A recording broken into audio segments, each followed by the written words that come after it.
As I said goodbye to Biddy and Joe the next day, I realized that they knew me better than I knew myself. It would soon be my 21st birthday. I hoped that I would receive all of my fortune then, and discover the name of my secret benefactor. But when the day arrived, Mr. Jaggers gave me a very extravagant present of £500. He told me, however, that he could not answer any questions about my secret benefactor, nor could I send my thanks. He also said that he did not know when I would meet my benefactor. I realized then that it might be years before I would know the truth. By now, I was worried about Herbert. He did not earn enough money to pay his debts, and so I decided to use my £500 to help him. Mo Wemmick suggested that I used some of my money to help a merchant called McClarica with his business. In return, Mr. Clarica agreed to meet Herbert and offer him a well-paid job. Herbert was delighted and accepted at once. When I saw how happy he was, it seemed that my expectations had done some good at last. 2 years passed. Herbert and I moved to our new lodgings next to the river, and as I did not need a teacher anymore, I no longer visited the Pocket family in Hammersmith.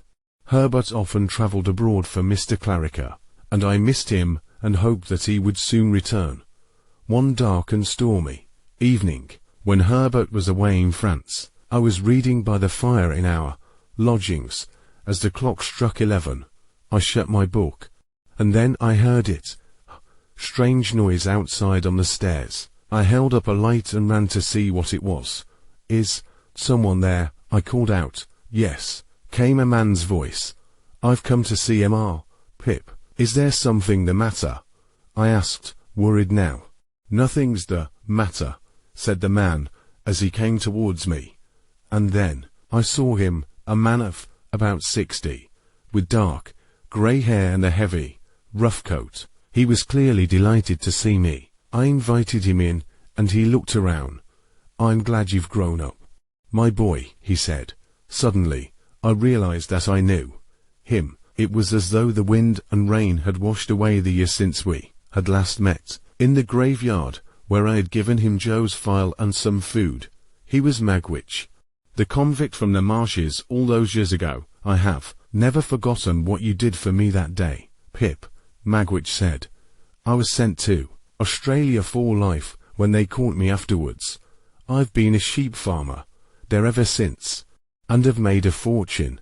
Your friend kept his promise, I said. He found me and brought me this.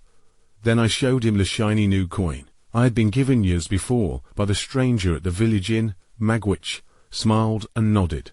I wanted to find you as soon as I arrived back in England, Magwitch said, so I wrote to Mr. Jaggers and was given your address. Seeing my astonished face, he said, Yes, Pip, I've made a gentleman of you.